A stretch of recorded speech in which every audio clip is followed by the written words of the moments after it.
Hello friends, तर आपण आज सुरुवात करणार होतो आपल्या अर्थशास्त्रामध्ये पहिल्या चॅप्टरला। पहिल्या चॅप्टरचं जे नाव आहे तुमच्या समोर दिसतंय पहा, सूक्ष्म आणि स्थूल अर्थशास्त्राचा परिचय। त्यालाच इंग्लिशमध्ये काय म्हणतात, introduction to microeconomics and macroeconomics. आपण त्याची ओळख पाहिली होती, ते शब्द आलेत तरी कुठून ते पण पाहिलं होतं। मग आपल्याला माहिती आहे यामध्ये आपल्याला चॅप्टरमध्ये काय दिलेलं आहे, सूक्ष्म अर्थशास्त्र आणि स्थूल अर्थशास्त्र याच्यामधला डिफरन्स दिलेला आहे। हे पहा, पूर्ण जे सिलेबस आहे या दोन शाखेवरच आधारित आहे। कोणत्या? सूक्ष्म आणि स्थूल अर्थशास्त्र, micro economics and macro economics. म्हणजे पूर्ण जे सिलेबस आहे या दोन शाखावरच अवलंबून आहे आणि त्याचे दोन पार्ट केलेले होते पहिल्या सिलेबसमध्ये। जेव्हा गेल्या वर्षी आपला नवीन सिलेबस आलेला आहे त्यांनी कंबाईन एकच चॅप्टर दिलेला आहे, सूक्ष्म अर्थशास्त्र आणि स्थूल अर्थशास्त्राचा परिचय। त्याच्या अगोदर आपलं वेगवेगळं चॅप्टर होतं। आता याच्यामध्ये सर्वप्रथम पहिला चॅप्टर आहे सूक्ष्म आणि स्थूल अर्थशास्त्राचा परिचय। मग याच्यामध्ये काय दिलेलं आहे तर आपल्याला माहिती असायला पाहिजे, याच्यामध्ये जे आहे ब्रँच आहेत कोणत्या? मॉडर्न इकॉनॉमिक्सच्या।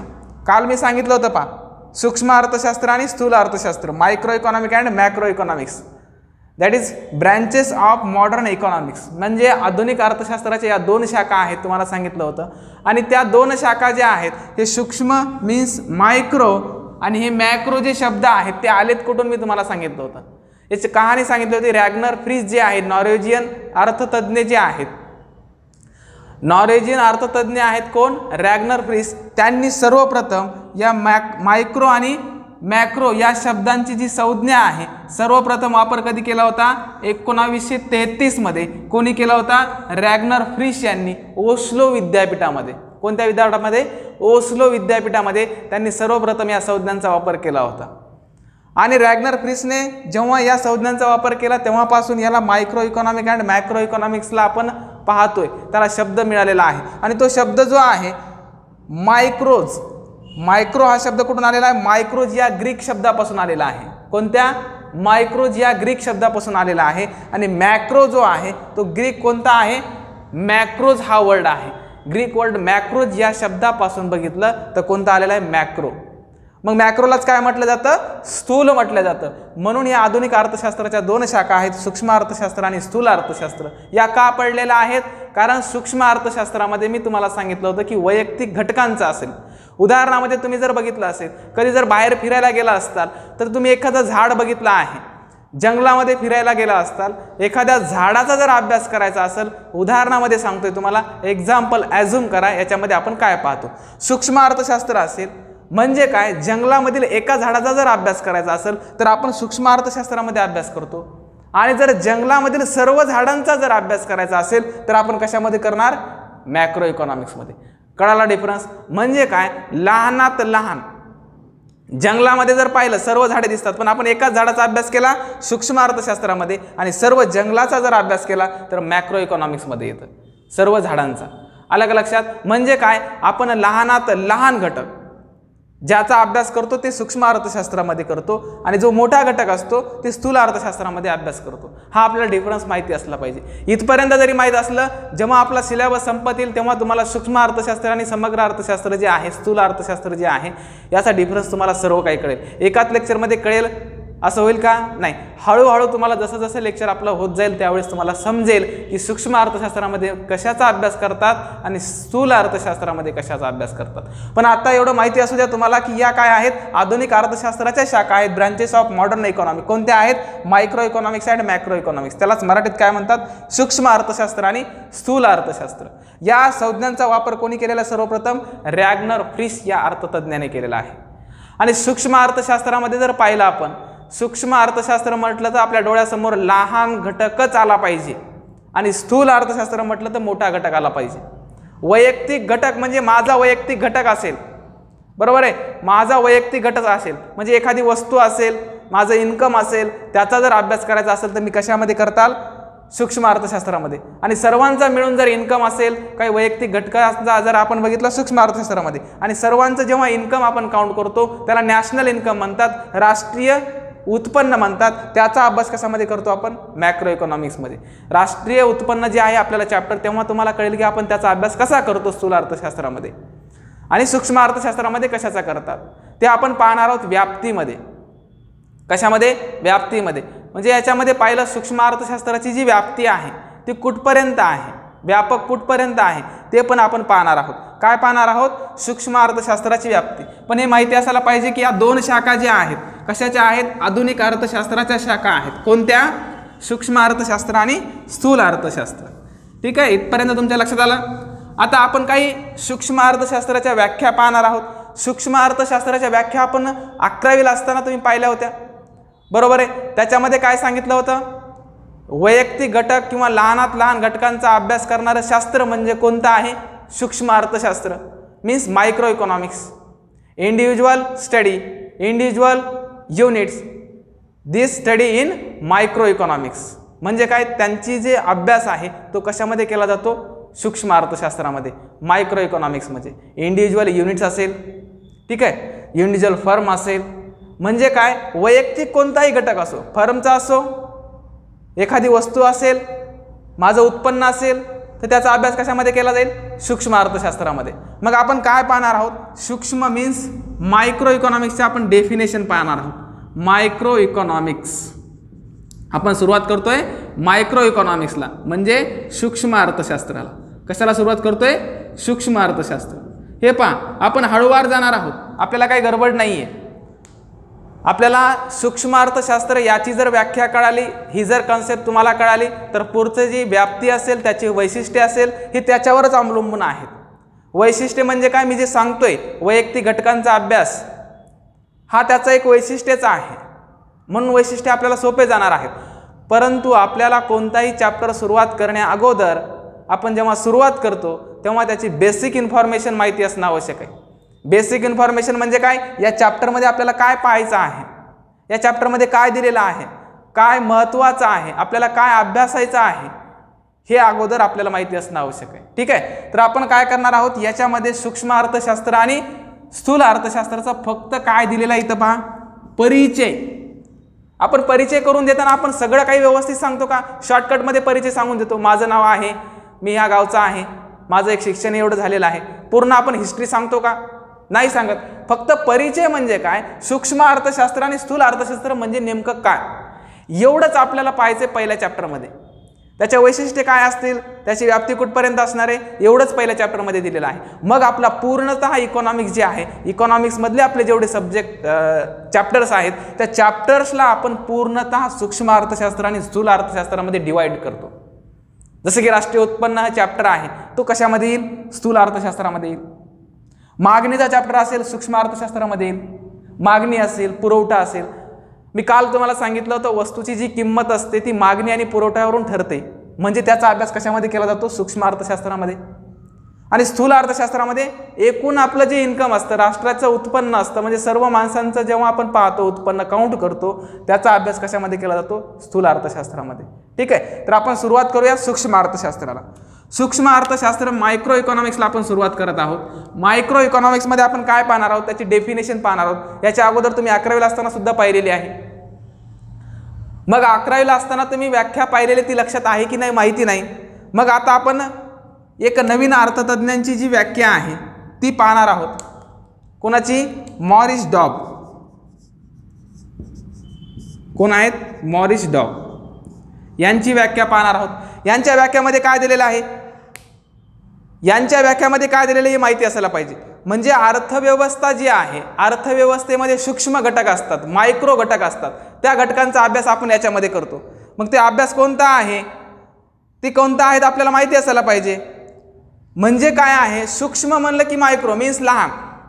अर्थव्यवस्थेचे सूक्ष्मदर्शी जेव्हा आपण अध्ययन करतो, काय आहे? अर्थव्यवस्थेचे काय आहे?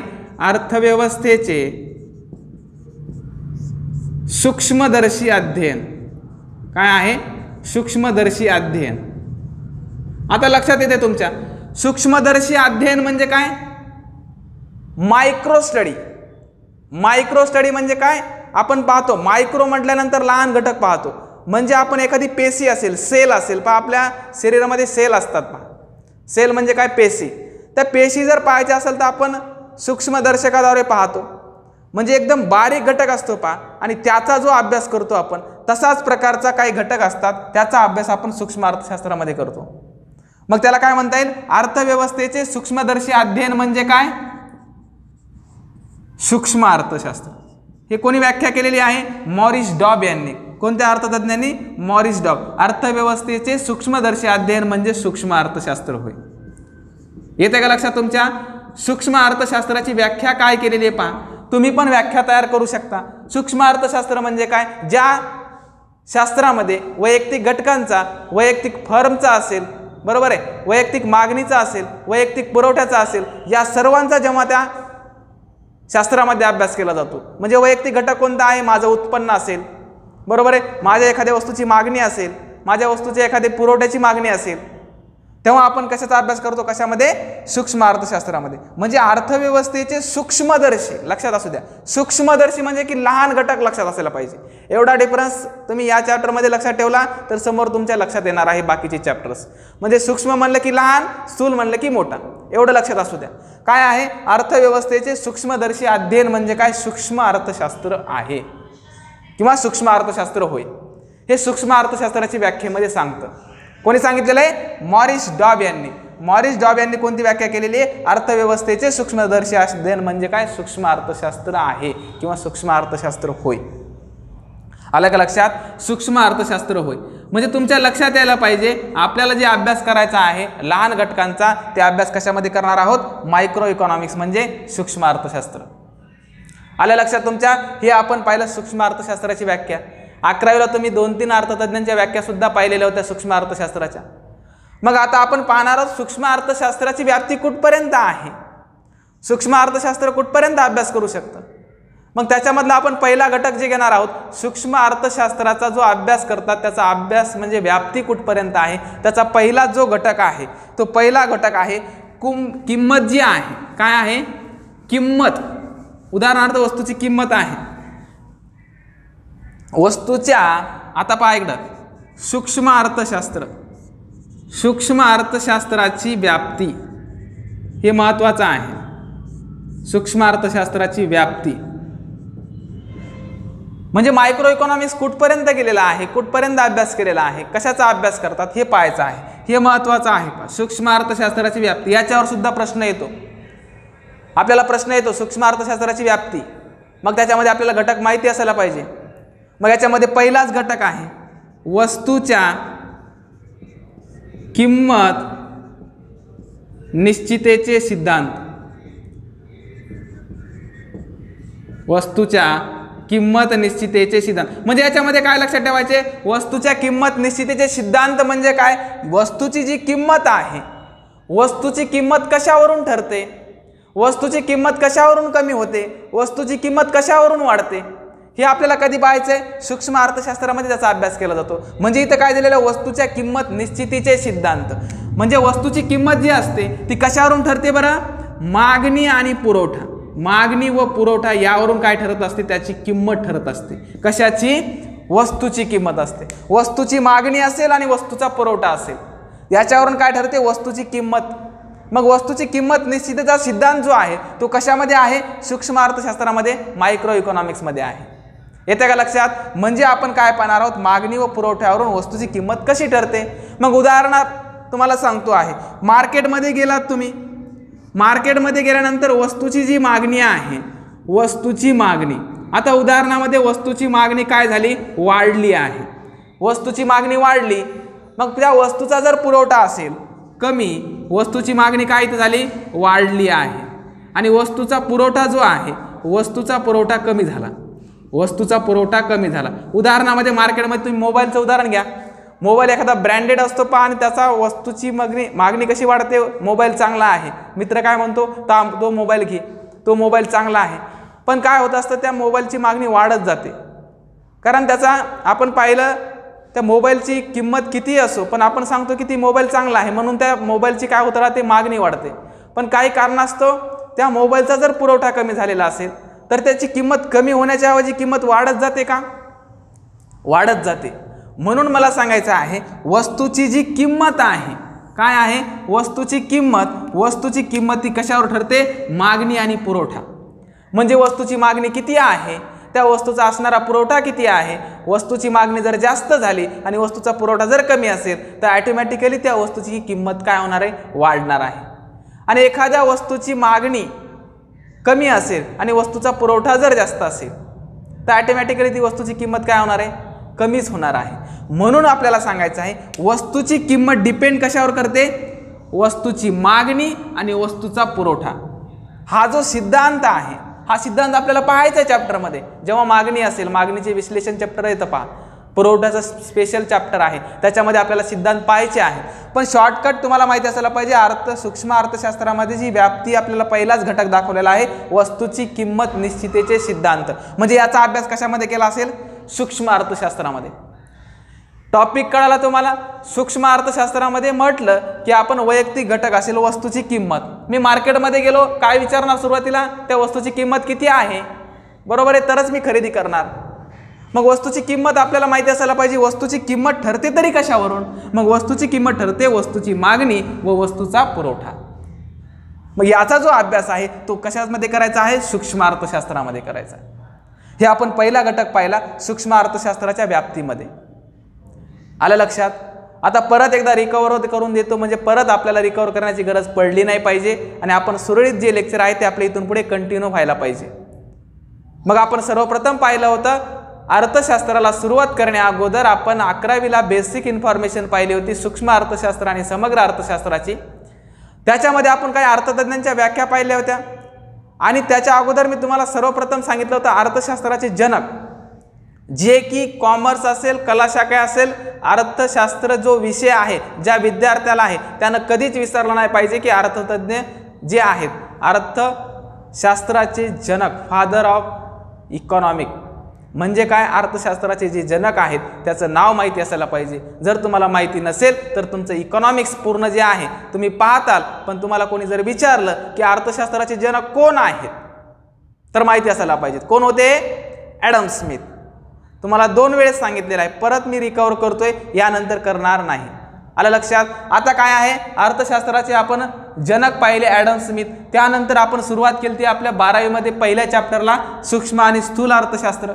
या सूक्ष्म आणि स्थूल अर्थशास्त्रामध्ये आपण पाहिलं या 2 शाखा ज्या आहेत त्या आधुनिक अर्थशास्त्राच्या शाखा आहेत आणि त्या 2 शाखा ज्या आहेत रॅग्नर फ्रिश या अर्थतज्ञाने ग्रीक शब्द कोणते आहेत, कोणते आहेत, मायक्रोला कोणता आहे, मायक्रोज, आणि मॅक्रोला कोणता आहे, मॅक्रोज. या 2 संज्ञांचा सर्वप्रथम वापर 1933 मध्ये ओस्लो विद्यापीठामध्ये केला होता. कोणी, रॅग्नर फ्रिश या अर्थतज्ञाने. कधी केला होता, 1933 मध्ये. कधी केला होता, 1933 मध्ये. लक्षात असू द्या, कोणी केला होता, रॅग्नर फ्रिश या अर्थतज्ञाने. कोणत्या विद्यापीठामध्ये, ओस्लो विद्यापीठामध्ये. आणि रॅग्नर फ्रिश यांनी त्या 2 संज्ञांचा वापर सर्वप्रथम तिथे केल्यानंतर तिथपासून आपण micro economics and macro economics हा शब्द वापरतो. म्हणजे काय, मायक्रो मीन्स सूक्ष्म आणि मॅक्रो मीन्स स्थूल अर्थशास्त्र. आपण या दोघांमधला डिफरन्स पाहिला. त्यानंतर आपण ते 2 शब्द आले तरी कुठून, ग्रीक वर्ड पाहिले आपण, मायक्रोज आणि मॅक्रोज हे 2 ग्रीक वर्ड आहेत ते पण पाहिले. पण त्या ग्रीक वर्डाचा सर्वप्रथम जी वापर केलेला आहे तो कोणत्या अर्थतज्ञाने केलेला आहे, रॅग्नर फ्रिश. कोणता आहे, रॅग्नर फ्रिश. आलं का लक्षात. हे नाव लक्षात असू द्या, 1 बीट क्वेश्चन विचारतात त्यावर, रॅग्नर फ्रिशवर. म्हणजे काय, तर या 2 संज्ञांचा सर्वप्रथम वापर कोणत्या अर्थतज्ञाने केलेला आहे, रॅग्नर फ्रिशने. आणि कधी केलेला आहे, 1933 म्हणजे 1933 साली. आलं लक्षात. मग आपण आज इथं थांबणार आहोत, पण आपल्याला पाहायचं आहे याच्या नंतरच्या लेक्चरमध्ये सूक्ष्म अर्थशास्त्राची व्याप्ती. पूर्णतः व्याप्तीवर आपलं लेक्चर असणार आहे. आपण पहिलंच पाहिलेल्या व्याप्ती वस्तूच्या किंमत निश्चितीचे सिद्धांत. आता यानंतर आपलं रेग्युलर लेक्चर असेल आणि त्याच्यामध्ये सूक्ष्म अर्थशास्त्राची व्याप्ती पूर्णतः कन्सेप्ट क्लिअर होणार आहे तुमची.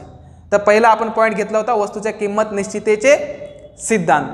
यानंतरचे नेक्स्ट जे पॉईंट आहेत आपण नेक्स्ट लेक्चरमध्ये घेणार आहोत. तर तोपर्यंत जर व्हिडिओ कोणी पाहिला तर तो पाहून घ्या. आणि आजचा तर व्हिडिओ तुम्ही पाहणारच आहेत, पण याच्या अगोदरचा तुम्ही सुद्धा पाहून घ्या. ठीक आहे, म्हणजे तुम्हाला एक सुरुवात कुठून झाली आणि आपण सध्या आहेत कुठं आणि यानंतर आपल्याला काय पाहायचं हे तुमच्या लक्षात येईल. ठीक आहे, तर आपण उद्याच्या लेक्चरमध्ये काय पाहणार आहोत, सूक्ष्म अर्थशास्त्राची व्याप्ती. ठीक आहे, मग आपण इथं आज थांबूयात. धन्यवाद.